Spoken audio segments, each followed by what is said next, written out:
दोस्तों नमस्कार। National voice पर आपका स्वागत है। कहते हैं यहाँ प्रयागराज में एक आम चर्चा है कि प्रयागराज में दुनिया में कहीं कुछ भी हुआ हो तो प्रयागराज उसमें कहीं ना कहीं जुड़ा जरूर होता है। तो आज हमारे साथ हैं डॉक्टर नरेंद्र कुमार खोपरजी जी, और आप पीढ़ीगत दंत चिकित्सक हैं। आपके परिवार के पूर्व में जो दंत चिकित्सक थे उनके महारानी विक्टोरिया और महात्मा गांधी तक से भी जुड़ाव है, और दोनों लोगों के दांत आपके परिवार के लोगों ने बनाए। और इस मुद्दे पर डॉक्टर नरेंद्र कुमार जी से आज विस्तार से चर्चा होगी। और वीडियो पूरा सुनिएगा, चैनल को सब्सक्राइब करिएगा और शेयर भी करिएगा, जिससे यह महत्वपूर्ण जानकारी, और मुझे ऐसा लगता है कि मुझे भी नहीं थी, तो प्रयागराज में रहने वाले तमाम लोगों को डॉक्टर नरेंद्र कुमार जी के बारे में या इनके परिवार के जो इस ऐतिहासिक रिश्ते हैं इस शहर से और महात्मा गांधी जी से और महारानी विक्टोरिया जी से, तो कम लोगों को पता होगा। तो आज ये पूरी बात आप डॉक्टर नरेंद्र कुमार जी से सुनेंगे। डॉक्टर साहब, आपका नेशनल वॉइस पर स्वागत है। तो बताएं कि ये महारानी विक्टोरिया जी से किसका आपके क्या रिश्ते में क्या लगते थे, क्या संबंध था, और महारानी विक्टोरिया जी से क्या जुड़ाव था, क्या दांत लगाया, क्या किया, जरा बताएं। हाँ, ऐसा है कि इस विषय पर जैसा कि बताया गया है कि मैं डॉक्टर एस.एल. खोपर जी का मैटरनल ग्रैंडसन हूँ, और हमारे नाना जी के बड़े भाई थे हजारी लाल खोपर जी। वो उस पीरियड में लंदन चैम्बर ऑफ कॉमर्स के चेयरमैन थे। डेंटिस्ट्री जो है हमारे यहाँ की जो है ये एक 100-150 साल से चली आ रही है। और इस डेंटिस्ट्री में ये था कि जो एडवांस टेक्नोलॉजी उस समय थी, उस एडवांस टेक्नोलॉजी से जो ट्रीटमेंट हो रहे थे पेशेंट्स के, जैसे पेशेंट्स को दांत में दर्द है या कैरीज या कीड़ा लग गया है या किसी प्रकार का मसूड़े में स्वेलिंग है, विभिन्न प्रकार की दांतों की जो बीमारियां होती थी, एलिटोसिस है, पायरिया है, जिससे सारे दांत डीके कर जाते थे, तो इन सब ट्रीटमेंट का एक प्रॉपर ट्रीटमेंट जो है उनका ओल्ड पद्धति, ओल्ड सिस्टम पे चल रहे थे वो। That was the very best. महारानी विक्टोरिया से क्या संबंध था? भाई, महारानी विक्टोरिया का ये था कि उनका दांत बनना था upper lower set, upper lower set उनका बनना था, तो चाहती थे कि हमारा दांत जो है गोल्ड का बने। अच्छा।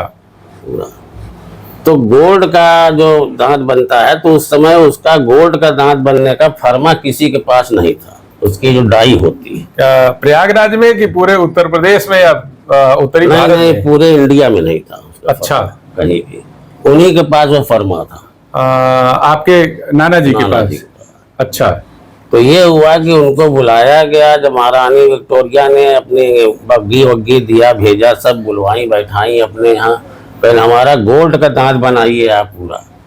तुमने कहा बन जाएगा गोल्ड का दांत आपका। तो उन्होंने गोल्ड का दांत पूरा बना करके जब वो गए, उनका फिटिंग करना था, तो उन्होंने जो है अपने यहाँ फिर बग्गी भेजी, फिर उनको बैठा के ले गए अपने यहाँ महारानी। अब पहले महारानी विक्टोरिया जो है इसी मेडिकल कॉलेज में जो है, इसी में उनका महल था जी, इसी में वो रहती थी।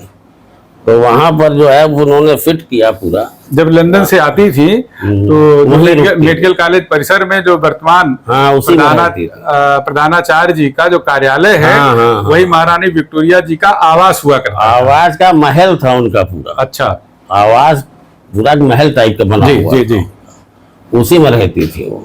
तो उनको कैसे पता चला कि आपके नाना जी दंत चिकित्सक हैं? हाँ, उनको ऐसे पता चला कि वो जो हजारी लाल जी जो उनके बड़े भाई थे, वो लंदन चैम्बर ऑफ कॉमर्स के मेंबर थे। जी जी।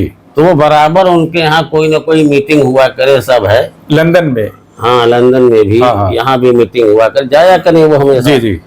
तो ये था कि वो भी डेंटिस्ट्री का उनको भी बड़ी नॉलेज थी। अच्छा। बहुत ज्यादा।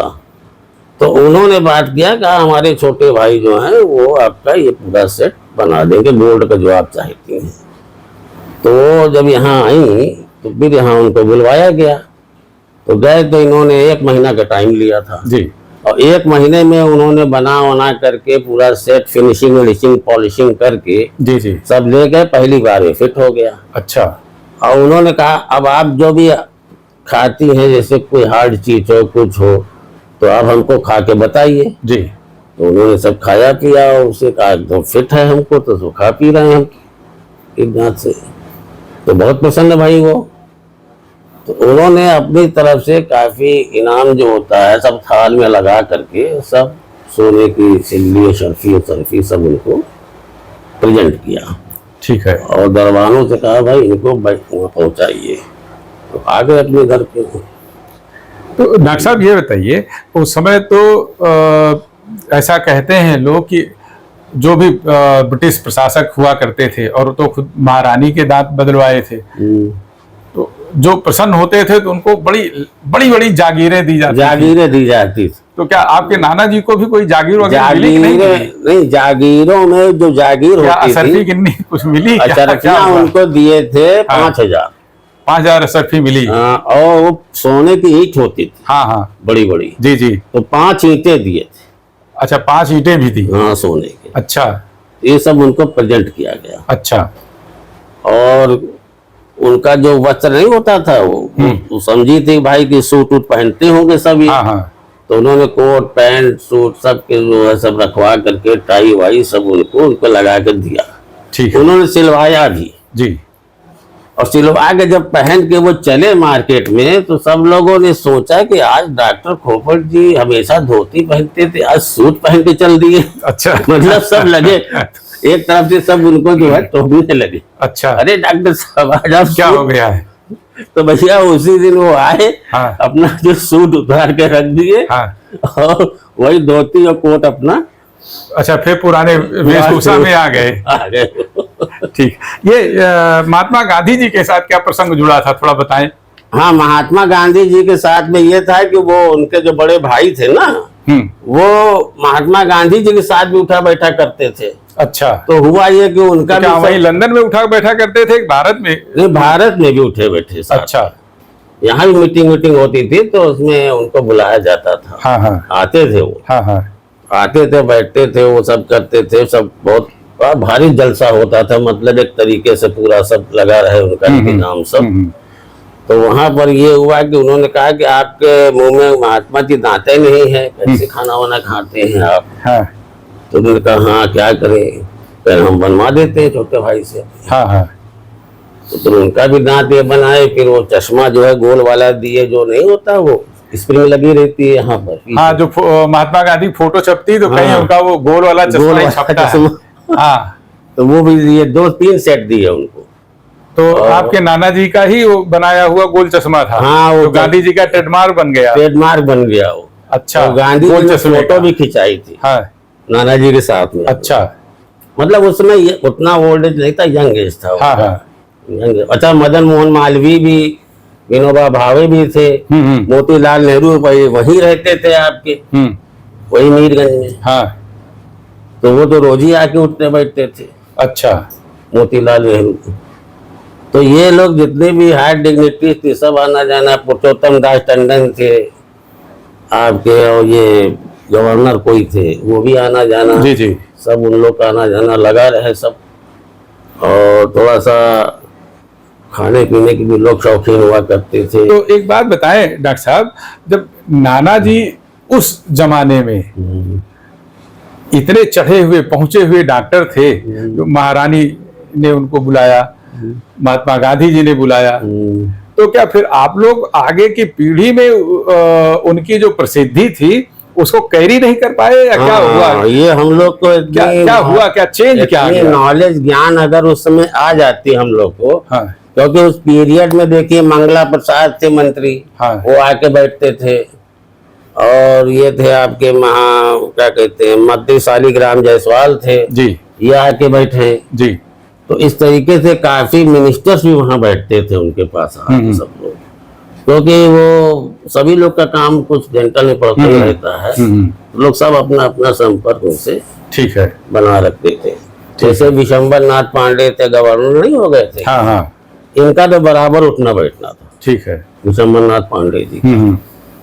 ये जितनी भी आपके हाई डिग्निटीज इलाहाबाद की थी, वो आना जाना उनका लगा रहता था। तो अब जैसे उनकी ये प्रसिद्धि का लाभ क्यों नहीं आप लोग उठा पाए? क्या कारण क्या था? क्या समझ में आता कि क्यों आप उस दौर के हिस्से से अगर जुड़े हाँ, ये तो आपने ठीक पीछे कहा। पीछे क्यों चले गए? उस दौर के हिस्से में अगर हम लोग जुड़े रहते हाँ, तो हम लोग अवश्य आज जो है कहीं ना कहीं होते। तो क्यों पीछे लेकिन- गए? क्या लगता है? हाँ, उस तरफ हम लोग का ध्यान ही नहीं गया। एक्चुअली हम लोग भी पढ़ाई लिखाई में लगे थे, जी। और फादर भी हमारे पढ़ाई लिखाई में थे, वो डिप्टी अकाउंटेंट जनरल थे हाँ। एजी ऑफिस के। अच्छा। तो उनका भी विशेष ध्यान नहीं गया उस तरफ। तो होता ही है, जो एजुकेशन लाइन में फिट रहते हैं ना अपना पढ़ने लिखने से, उन लोग का ज्यादा तो आपके विशेष- पिताजी दंत चिकित्सक नहीं बने, डेंटिस्ट हमारे नहीं बने? पिताजी नहीं, वो बने। तो डीएजी बने थे। अच्छा। वो जब एसएस पास किए। आपके फिर पूरे परिवार में कितने डेंटिस्ट अब तक हो चुके होंगे? मतलब आप हमारे लोगों तक? परिवार में देखिए, नाना जी के बाद हमारे मामा नाना जी के पहले भी कोई डेंटिस्ट था क्या? नाना जी के पहले तो हाँ था डेंटिस्ट। हाँ। वो कौन थे? नाना जी के हमारी जो माँ थी, हाँ मदर उनकी, हाँ हाँ। तो वो आपका जो है वो गई थी आपके जो है चीन। तो वो चीन से डेंटिस्ट्री सीख के आई थी। नाना जी की माता जी चीन गई थी? चीन गई थी। ये किस सन की बात होगी, कुछ बता सकते हैं अरे क्या? ये अब आप समझ लीजिए 1890 की बात हो गई है, 1870 की बात है। अच्छा। उस समय गई थी। तो ये जो महारानी जी का दांत, आप विक्टोरिया जी का जो दांत बदला था नाना जी ने, ये किस सन की बात होगी? कुछ सन याद होगा? ये इनका था सन 1923 से 24 की बात है। और गांधी जी का? गांधी जी का हमारे ख्याल से ये जो है 1936-37 में बनाए थे ये। अच्छा। 36। तो सब लोग ये प्रयागराज में ही उन्होंने बदला था? विनोबा भावे का भी दांत लगाए थे, आचार्य विनोबा भावे। हाँ। उनका भी सेट लगा था। नाना जी ने लगाया था? ये पुरुषोत्तम दास टंडन थे। हाँ हाँ नारायण प्रसाद अस्थाना थे, हाँ। चीफ जस्टिस के भी अस्थाना के पिताजी। हाँ हाँ। उनका पूरा ट्रीटमेंट हुआ, पूरा सेट। ठीक है। और केवी अस्थाना का भी पूरा वहीं पर ट्रीटमेंट होता था। अच्छा। जो चीफ जस्टिस थे केवी अस्थाना। और एक दवे थे, हाँ हाँ। बहुत बड़े वकील थे वो, सुप्रीम कोर्ट के। तो वो आप भी- सब लोग यही सोबतिया बाग में ही तब से रह रहे हैं? अब इससे नहीं, पहले कहीं और रहते हम थे? लोग का बंगला उस पीरियड में रहा आपका जो है लूकरगंज में। अच्छा। वो बंगला नंबर 53A, हाँ हाँ। पंडित दीनानाथ के बगल वाला बंगला हम लोग का था। अच्छा। वो किसी वजह से मैटर ये फंस गया कि हमारी जो ग्रैंड मदर थी, हाँ हाँ। वो उस पीरियड में हो गया उनको ट्यूबरकुलोसिस। अच्छा। ट्यूबरकुलोसिस का कोई ट्रीटमेंट निकला ही नहीं था उस समय? वैद्य की इलाज था, ये ठीक है। था वो था। वैद्य लोग ये कह रहे कि इनको नाव पे लेके रहिए, वहाँ बकरी पाली है। तो हमारे पिताजी जो है वो बहुत छोटे छोटे थे सब उस पीरियड में। हाँ हाँ थे। हाँ हाँ और ग्रैंडफादर जो थे, हाँ। उनके मित्र थे आपके राधे मोहन टंडन, जी जी। जो बाद में हो गए थे मेयर। अच्छा। तो उनके वो घनिष्ठ मित्र थे। तो उन्होंने क्या किया, मतलब कि बंगला उंगला की चाबी बंद करके सब उनको थमा दिए। कहे हम जा रहे हैं पटना। टंडन जी को थमा दिए? थमा दिए सब। हाँ कहे इसको आप रखिए सब, हाँ हाँ और मैं जा रहा हूँ इलाज कराने हाँ हाँ। अपने वाइफ का। और पटना में कोई वैद्य थे, नारायण वैद्य करके थे, ठीक है। बहुत बड़े वैद्य, ठीक है। BHU के प्रोफेसर हो गए थे। अच्छा। तो वो इलाज हो रहा था वहां पर उनका। तो 5-6 साल की छुट्टी लेके एकदम से ऑफिस से चले गए अपना, क्योंकि जब तक ठीक नहीं होंगी तब तक हम लौटेंगे नहीं। तो कुछ आराम हुआ उनको। आए वो, अचानक फिर अटैक हुआ, फिर वो अर्ली एज में मर गई बेचारी। सब फादर वादर छोटे छोटे थे सब। और हुआ ये कि जब वो लौट के आए तो मालूम पड़ा कि उसने बंगला कब्जा कर लिया पूरा। किसने? राधे मोहन टंडन ने। अच्छा। वो मेयर भी था। राधे मोहन टंडन उसमें मेयर थे? मेयर थे। और उन्होंने आपके पिताजी का बंगला कब्जा कर लिया? पिताजी ने ग्रैंडफादर का, ग्रैंडफादर का पूरा बंगला कब्जा कर लिया? पूरा नक्शा उक्सा सब मेरे ही पास है अभी। तो मुकदमा नहीं लड़े आप लोग? मुकदमा लड़े। हाँ। ब्रिटिश पीरियड भी था उस समय। हाँ, हाँ। जीत भी गए, हाई कोर्ट से जीत गए, हाँ सब जगह से जीत गए। कहे आप अपने बंगला पे कब्जा करिए, कि ये लोग को कब्जा मिल गया। हाँ। पुलिस गई, कब्जा दिलवा दी। अच्छा वो जरा गुंडे बदमाश टाइप के थे, राधे मोहन टंडन। हाँ। तब उन्होंने 2 4 10 गुंडे लगवा करके और जो है चढ़ाई करवा दिया बंगले पे। हाँ ये सब छोटे छोटे थे। दादा कहे यार ये तो बड़ी मुसीबत आ गई। अब हम इधर इन लोग को देखे कि मुकदमा लड़े, हाँ, मुकदमा जीत भी गए, हाँ हाँ तो भी बड़ा बुरा हाल हो रहा है। हाँ। तो ये लोग आ गए फिर वहां छोड़ छाड़ के किराए के मकान में।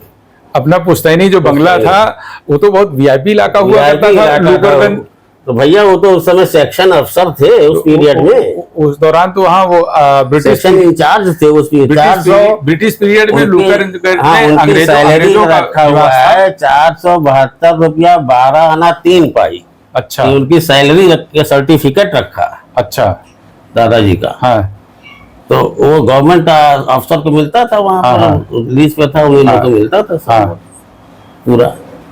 अब हुआ ये कि उसने सब कब्जा वब्जा कर लिया। अच्छा तो बीच में हमने जो है सो केस दायर किया। हाँ हाँ अब्दुल माजिद अंसारी थे, बड़े अच्छे एडवोकेट थे, हमारे परिचित के थे नाना जी के। हाँ हाँ तो केस लड़ रहे थे, तो उन्होंने नोटिस वोटिस भेजा। तो उनके यहाँ से कोई आदमी आया और कहने लगा कि आप ऐसा है कि समझौता कर लीजिए, आधा हम ले लें आधा आप ले लीजिए।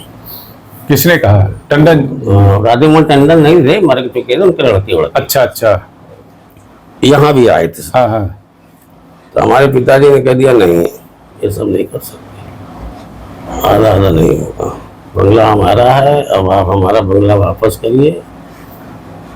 फिर मैटर जो है ये था कि केस लड़ो, फिर से लड़ो, फिर से दायर करो, फिर करो। तो वो अपना क्या तो बंगला पाए कि नहीं पाए? फिर फाइनली पाए कि नहीं पाए? जीता हुआ सब रखा हुआ है हाई कोर्ट का पूरा, फिर गए नहीं। फिर कब डर के मारे नहीं गए? डर के मारे नहीं गए, क्योंकि भाई सब बच्चे छोटे छोटे थे उनके। हाँ, हाँ। डर के मारे दोबारा नहीं गए। तो इस समय भी वही लोग सब लोग रह रहे हैं? उसमें कोई बचा नहीं, सब मर गए। वो लोग भी नहीं है? एक कोई 3 पहिया के गाड़ी पे कोई चलता है बस। अच्छा पूरे क्या मकान। बंगला वैसे उजाड़ पड़ा है? बंगला वैसे उजाड़ पड़ा। अच्छा चलिए तो ये बताइए आप पूरे परिवार में कुल कितने डेंटिस्ट इस है शुरू से लेकर अब तक में कुल कितने डेंटिस्ट हैं? आप बता रहे 150 वर्षों से। अगर हमारे बड़े नाना भी हजारी लाल खोपर जी भी थे डेंटिस्ट। हाँ उनके छोटे भाई शंकर लाल खोपर जी, वो हमारे नाना जी, वो भी डेंटिस्ट थे। हाँ उनके लड़के कृष्ण कुमार जो हैं वो भी डेंटिस्ट थे, हाँ KGMC लखनऊ से थे वो भी। हाँ उसके बाद हम आ गए, हाँ हम भी डेंटिस्ट। हाँ। उसके बाद मेरी डॉटर आ गई, ये भी डेंटिस्ट। मतलब एक खानदानी चले आ रहा है तब से। तो क्या सब लोग जानबूझ के क्या फिर डेंटिस्ट बनने के लिए ही वो करते हैं या क्या है? खानदानी चला रहा है तो सब लोग ये चाहते हैं कि भाई खानदानी बनना है। अब ऐसा है कि कोई ना कोई इसको चलाते ही रहे। अच्छा ये है तो सब लोग कोई न कोई इसमें इसको चलाते हैं। प्रोफेशन है भाई, प्रोफेशन आ गया। एक चीज फिर डॉक्टर साहब ये बताएं, आपके पास एक खानदानी अनुभव है? खानदानी अनुभव भी है हम लोग। दांत की बीमारियों का हाँ। खानदानी अनुभव है। तो जो पुरानी चिकित्सा पद्धति थी और जो नई चिकित्सा पद्धति है, इसमें दोनों में क्या डिफरेंस क्या आ गया? इसमें देखिए डिफरेंस बहुत ज्यादा। पुरानी चिकित्सा पद्धति को जो रेस्टोरेशन किया जाता था, किसी जैसे कीड़ा लग गया, दर्द आ गया, ये आ गया, उसको जो ठीक किया जाता था, तो उन सबों को मेडिसिन से, इन सब चीज से ठीक कर दिया जाता था। ठीक है। जैसे RCT था उस पीरियड में भी, ये मत कहिए नहीं था। अच्छा उस पीरियड में भी था, लेकिन क्योंकि RCT का एक जो है बैड डिफेक्ट है, तो उनका मतलब ये था कि वो थोड़ा ऑनेस्ट हुआ करते थे लोग कि भाई जेन्युइन पैसा लो, नॉन जेन्युइन पैसा लेने से कोई मतलब नहीं रहता। तो उनका जो है वो दवाइयाँ, ट्रीटमेंट ही से उन्होंने उसको RCT उसी से हो गई, समझिए। ठीक है। RCT और लाइफ उसकी दांत की वैसे ही मेंटेन है। ठीक है। बहुत हुआ उसकी फिलिंग करना है। हाँ भाई सिल्वर फाइल आती थी इंग्लैंड से, जी जी, अच्छी कंपनी की। इंडिया में तो कोई चीज बनता ही नहीं था उस पीरियड में भी। तो जो अच्छे क्वालिटी का सब वहीं से आता था, तो अपना उसमें सिल्वर फिलिंग कर दी 50 साल 60 साल फिलिंग चल रही है, नहीं निकल रही है। ठीक है। अब आजकल क्या है, मतलब कि आजकल कंपोजिट फिलिंग कर रहे हैं, जी, एक जी। जनरेशन की कर रहे हैं, तो उसका भी लाइफ नहीं है, 4 साल बाद वो भी निकल जाएगी, ठीक है। उसका कोई परमानेंट इलाज नहीं है।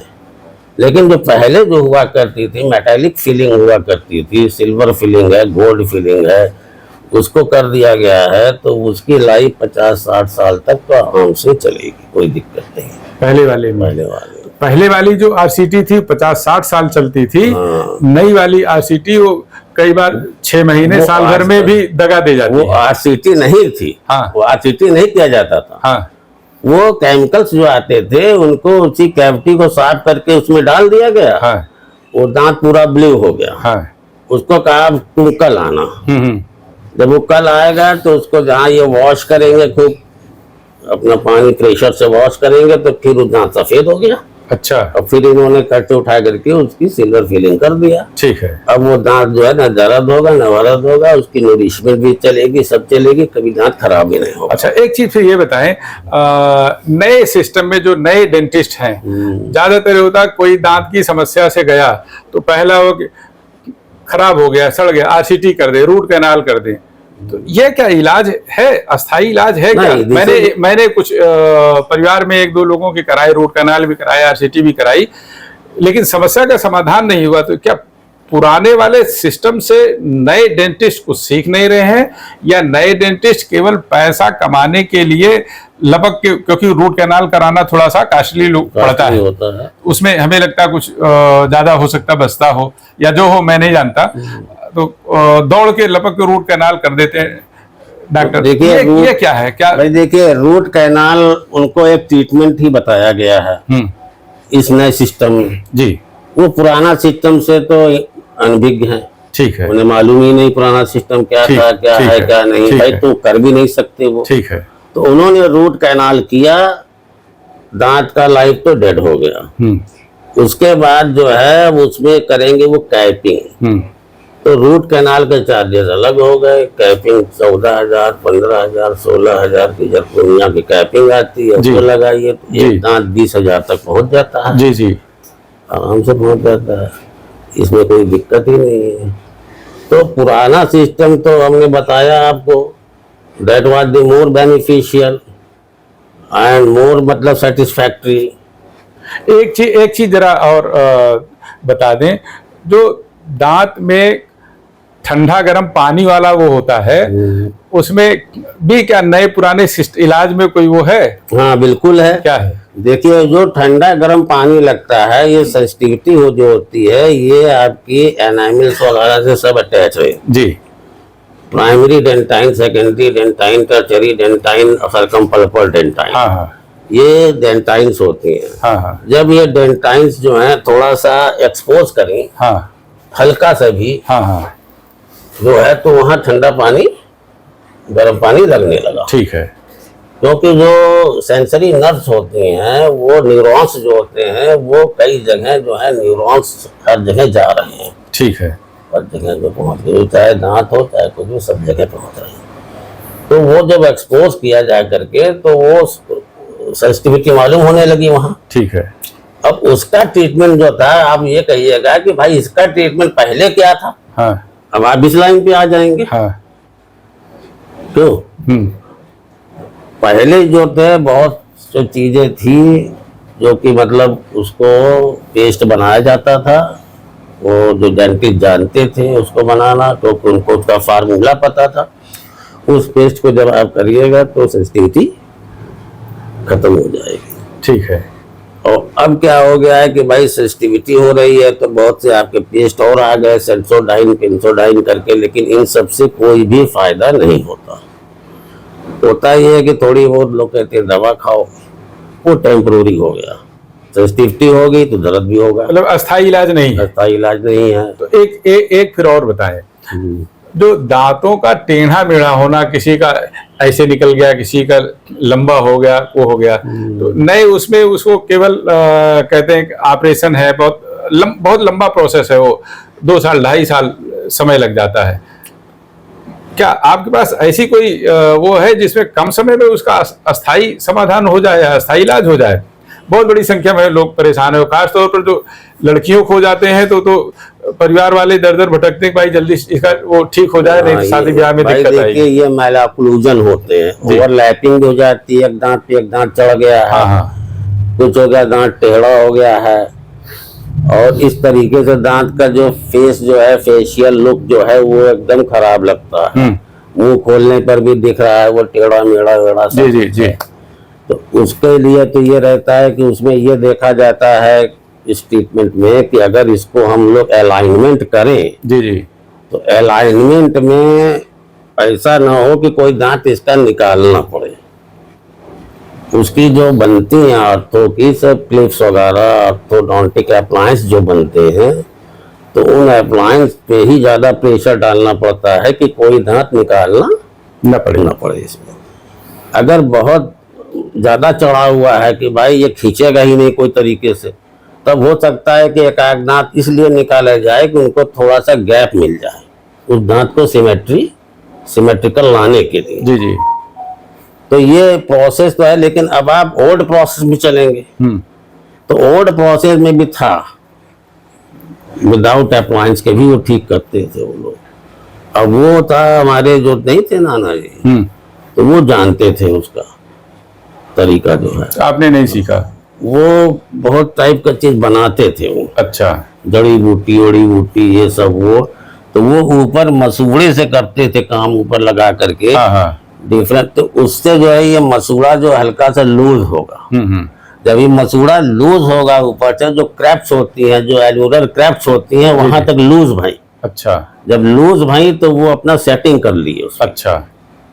खींच खांच के इधर उधर से उसको उठा के करती है, और एक सिंपल वायर बनाते थे वो, आर्थो वायर, उसको लगा दिए तो वो जो है 1 महीना 20 दिन 25 दिन में वो फिर से स्ट्रेंथ अपने आप उस दांत में आ गई। लेकिन हाँ, खाने चबाने को थोड़ा रोकते थे। ठीक है। अभी तुम पीने वाली चीज 20-25 दिन प्रेशर मत डालो। ठीक है। तो ये अपने आप ही आ जाएगा। ठीक है। तो आ जाता था उनका। लेकिन वो जो जड़ी बूटियां जानते थे बहुत सी, वो आपने क्योंकि नाना जी से भी कुछ सीखा होगा। हाँ, सीखा, क्योंकि आप पीढ़ीगत आ रहा है तो हाँ, सीखा होगा। सीखा उनसे। अब आपके बाद बेटी आ गई, ये भी BDS करके आ गई है, ये भी दंत चिकित्सक बन रही है। तो आप तो बीच वाले हो गए, मध्यम वाले में हम तो मध्यम वाले हो गए। अब बिटिया को क्या सिखाना चाहेंगे, नया वाला कि पुराना वाला? नहीं, बिटिया को थोड़ा पुराना वाला बता दिए। हाँ। अब नया वाला जो है आजकल जो मतलब बिटिया को मुद्रा वाला सिखा रहे हैं। बात ये भाई, देखो कोई बात नहीं।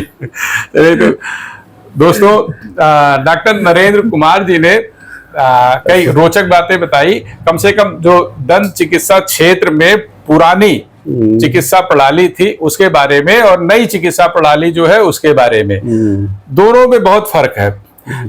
नई जो चिकित्सा प्रणाली है दांत की, उसमें कई ऐसे रोग हैं जो लंबे समय तक रोगी को परेशान होना पड़ता है और जल्दी से ठीक नहीं हो पाती। पुराने में आप बता रहे हैं कि नाना जी के पास तमाम उन्होंने अपनी खुद की आविष्कार की हुई दवाइयां बनाई थी, और दवा बूटी जड़ी बूटियों से वो ठीक कर लिया करते थे। साथ में आपने बताया कि नाना जी ने महारानी विक्टोरिया और महात्मा गांधी के दांत भी लगाए, और गांधी जी का जो चश्मा, गोल वाला चश्मा था, जो आज जो नरेंद्र मोदी जी का स्वच्छता अभियान है, NDA सरकार का जो स्वच्छता अभियान है, उसमें जो गांधी जी की फोटो छपती, उसमें जो गोल वाला चश्मा छपता है, बता रहे हैं नाना जी का दिया। डॉक्टर नरेंद्र कुमार जी बता रहे हैं कि नाना जी ने ही गांधी जी को गोल वाला चश्मा लगाया था, और वही उनका ट्रेडमार्क बना। कहीं भी गांधी जी की फोटो दिखती है तो गोल चश्मा ही दिखता है। तो हम फिर नए किसी मुद्दे पर आपसे फिर मिलेंगे, तब तक के लिए नमस्कार।